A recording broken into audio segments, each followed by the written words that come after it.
Parents మెచ్చిన university సంకల్ Chand Patel university Gujarat. వేరుశనగ లెక్క చెప్తావేంటి? ఉందండయ్యా, ఆ లెక్క కూడా ఉంది. షుగర్ ఫ్యాక్టరీ మనకు బాకీ ఉన్నది 2,03,00,000 రూపాయలండి. ఇకపోతే చప్పుడు గంజి, పైగా చక్కెర గురించి గుర్తు చేసి బాధపడతావేంటి? అవ్వా, నేనెక్కడ గుర్తు చేశానండి? తమరే కదా షుగర్ లెక్కలు చెప్పమన్నారు. ఇప్పుడు వెళ్ళమని చెప్తున్నాను, వెళ్ళు. పుస్తకాలు ఇక్కడే ఉంచమంటారు, తీసుకెళ్ళమంటారా? తీసుకెళ్తావో మోసుకెళ్తావో వెళ్ళమని చెప్తుంటే. ఈ మధ్యన అయ్యగారి కొంచెం బీపీ కూడా పెరిగినట్టుంది. ఏంట్రా చిన్నయ్య? ఏంటి గంజి తాగకుండా తప్పించుకుందాం అనుకుంటున్నారా? ఎలా తాగమంటావురా? ఉప్పు లేదు, చక్కెర లేదు. చక్కెర? మన బాడీలో ఉన్నదే చక్కెర ఫ్యాక్టరీ కదా. ఇప్పటికే 3 గ్లాసులు తాగాను రా. ఇంకొక గ్లాస్ తాగారనుకోండి, ముందు గంజండి, తర్వాత లడ్డండి. తాగితే ఇస్తావా?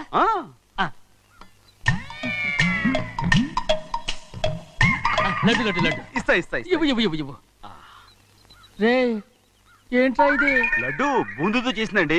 కంటిగా కనపట్టలేదు. కనపట్లేదా? ఈ బూతలు చూడండి, పెద్దదిగా ఉందిరా. ఈ వేళ కోట అదే తినండి.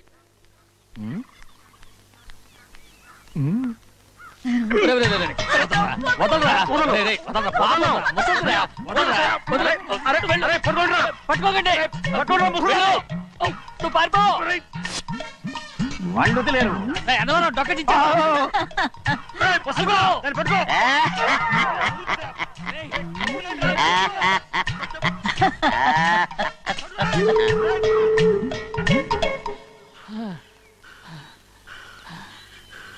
మీకు ఎన్నిసార్లు చెప్పాను ఆ ముసదానికి డబ్బులు ఇవ్వద్దని. ఇప్పుడు ఆ డబ్బులు అది ఏం చేస్తో తెలుసా?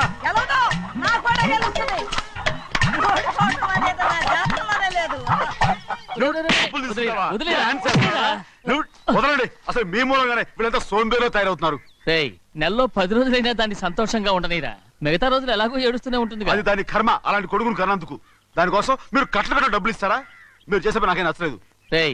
నా లక్ష్మికి నచ్చుతుందిరా. అమ్మగారి పేరు చెప్పి నా నోరు మూయించండి. అయ్యో పోయింది, మీరు వెళ్ళండి.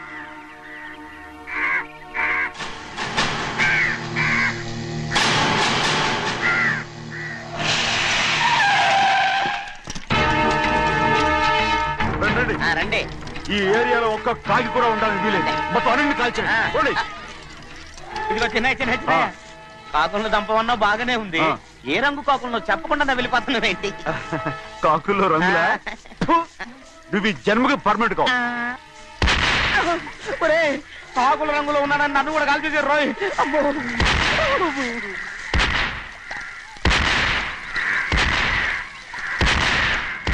ఏంటి పెద్దబ్బాయి, ఇంతమంది బట్టలు పెట్టుకుని ఉన్న ఒక్కరాజుని ఓడించలేకపోతున్నావు? రే, రాజు ఒక్కడే అయితే ఎప్పుడో వేసేసేవనరా. పక్కనే కాపలాకి మంత్రి ఇచ్చాడుగా. అంటే చిన్నయ్య ఉన్నంతకాలం పెద్దయ్య ఏం చేయలేరన్నమాట. అంటే చిన్నకాయ ఉన్నంతకాలం పెద్దకాయ ఏం చేయలేరన్నమాట. ఏమండి? ఏంటి గౌరీ? స్కూల్కి వెళ్ళాలండి, కార్లో వదిలేసి రమ్మంటారా? ఎందుకు? స్కూల్ పక్క వీధిలోనేగా, నువ్వు నడిచెళ్ళమ్మా. అలాగే నాన్న. ఏరా, మనం ఏమన్నా జమీందారులమా? ఎందుకులేండి, పూర్వం ఎప్పుడో పిచ్చమెత్తుకున్న సంగతి ఇప్పుడు గుర్తు చేసుకుంటారు ఎందుకు? అమ్మా ఏంటంటే ఊరుకోరుకనే కొడతారు. తయారుగా దొరికాను కదా అని తిప్ప పగిలిపోయింది. నువ్వు ఆడుతూ ఉండు, ఎప్పుడే వస్తాను. అలాగే, మీరే నెగ్గలేకపోయారు, నేనేమన్నా పగలు తిస్తానంటే ఏంటో. అదే అదే నేను వస్తానుగా. ఏంటి అవసరం? అక్కకేటి అవసరం నాకేటి తెలుసండి. సరే సరే సరే, ఇదిగో తీసుకెళ్ళు. సాయంత్రం వస్తాను చెప్పు. అలాగే.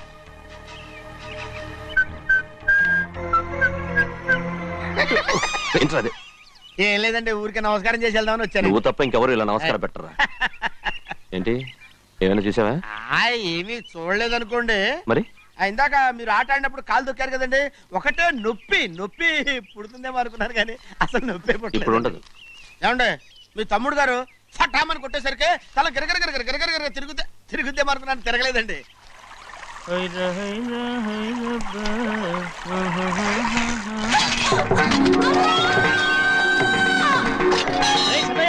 మన తోటలో కొబ్బరి చెట్టు తొలిపోత పూసింది. సంబరానికి ఏర్పాటు చేయి. మిమ్మల్ని చూడాలని వచ్చారండి. నన్ను ఎవరూ చూడాల్సిన అవసరం లేదు. చెన్నయ్య, బయటకు వెళ్ళాలి, బండిది. అయ్యా ఒక్క నిమిషం, అలాగని చెప్పమన్నారు. ఏమిటని అడుగుతున్నారు? ఆ చూపుకి అదేనండి అర్థం. మీ మనవరాలు పెద్ద మనిషి అయింది నాన్న.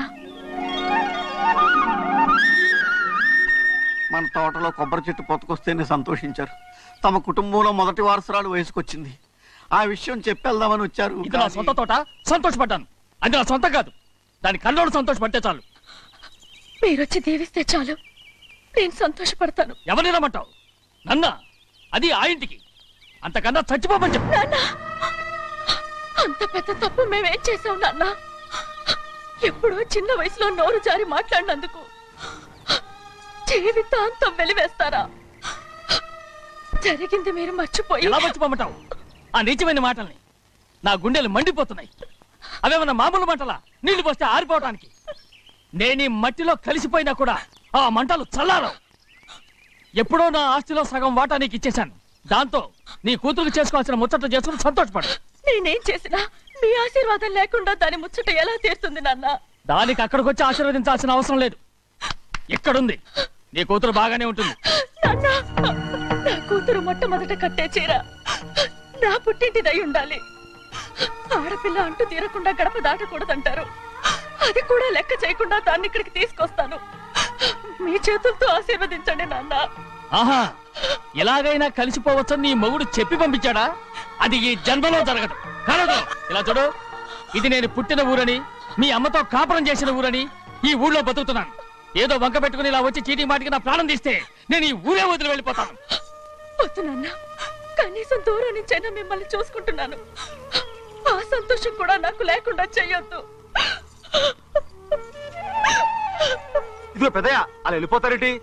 సంబరం అది చేయించమంటారా? అదే కొబ్బరి చెట్టు సంబరం చేయించమని మీరేగా చెప్పారు. ఊళ్ళో ఎవరేమనుకున్నా సరే మన మనసు తృప్తి ఇచ్చేది ఏదైనా తప్పకుండా చేసేయాలి కదా. కొబ్బరి చెట్టు గురించి చెప్తున్నారు. మన ఆచారం చెడిపోకుండా చూసుకోవాల్సిన బాధ్యత మనకు ఉందా లేదండి? మాట్లాడు. కొబ్బరి చెట్లు పొత్తుకొచ్చినాయి అన్నారు కదండి, దాని గురించి. మీ చేత ప్రేమగా కాసి నీళ్లు పోసారనుకోండి, పిచ్చి తల్లి కళకళ్ళాడిపోద్ది. ఇప్పుడు కూడా కొబ్బరి చెట్టు గురించే చెప్తున్నారు. మరే హాయ్ ఏంటంటే ఆలోచిస్తున్నారు? సంబరం అది చేయించమంటారా? నా మనసు ఏం బాగలేదు. ఆ సంబరం ఏదో నువ్వే చేసిరా.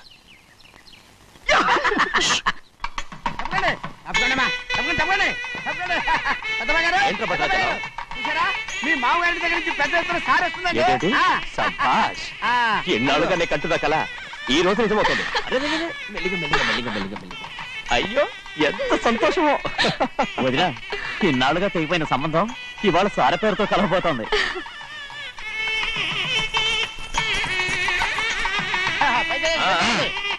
చూసావా?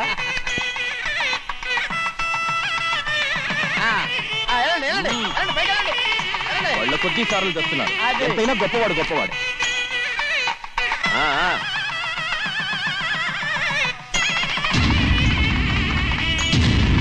ఆగరా, ఇంకో అడుగు ముందుకేసావంటే నరికి పారేస్తాను. కూలి పని చేసుకుని బతికే పాలేరుగాడివి. నీ చేత సార చీరలు తీసుకోవడానికి నా కూతురు ఏమన్నా దిక్కుమాలిందనుకున్నావా? పుట్టింటి సారి కావాలని గౌరమ్మ గారు అడిగారు, అందుకని పడివాడి చేతికిచ్చి పంపిస్తాడని నీ యజమాని.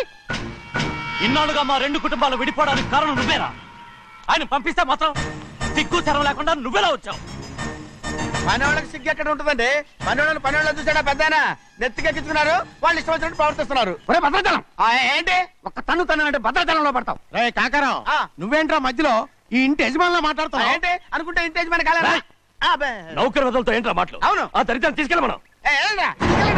మొత్తం తీసుకెళ్ళండి. వెళ్ళి నీ యజమానితో చెప్పు, సారంటే బిచ్చం కాదు నౌకర్లతో పంపించడానికి. ఆయన పంపినా పంపకపోయినా, వచ్చినా రాకపోయినా ఆయన కూతురికి ఏ లోటు రాదు, మనవరాలకి ఏ లోటు రాదు. వాళ్ళిద్దరినీ ఆయన కంటే బాగా చూసుకుంటానని చెప్పు. వెళ్ళరా. రే ఆగరా, ఇంకో మాట కూడా వెళ్ళి చెప్పు. నౌకర్ గాడితో పంపిన సారే నా కాలిగోటితో సమానమని. ఏం చెప్తావు? నా కాలిగోటితో సమానమని. పోరా.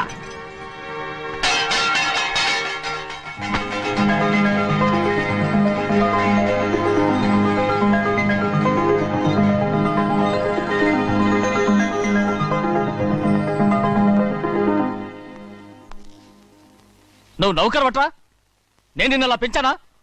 అందరి ముందు ఆ కుక్క నిన్నలా పిలుస్తుంటే విని ఊరికే వచ్చేసావా? వాళ్ళ అన్నదాంట్లో తప్పే ఉందండి. మీరు సొంత కొడుకులా చూసుకున్నా నేను నౌకర్నే కదా. నరికేస్తాను. ఇంకోసారి ఎవడన్నా నిన్ను నౌకరనంటే చంపేస్తాను. ఇప్పుడు ఏమైంది అలా కోపడుతున్నారు? నిన్నెవడరా వాళ్ళ ఇంటికి సారి పట్టుకెళ్ళమని చెప్పింది? నాకు ఆ హక్కు లేదేంటి? ఈ ఇంట్లో నీకు అన్ని హక్కులు ఉన్నాయి, కానీ ఆ ఇంటికి నువ్వు ఎందుకు వెళ్ళావని అడుగుతున్నాను.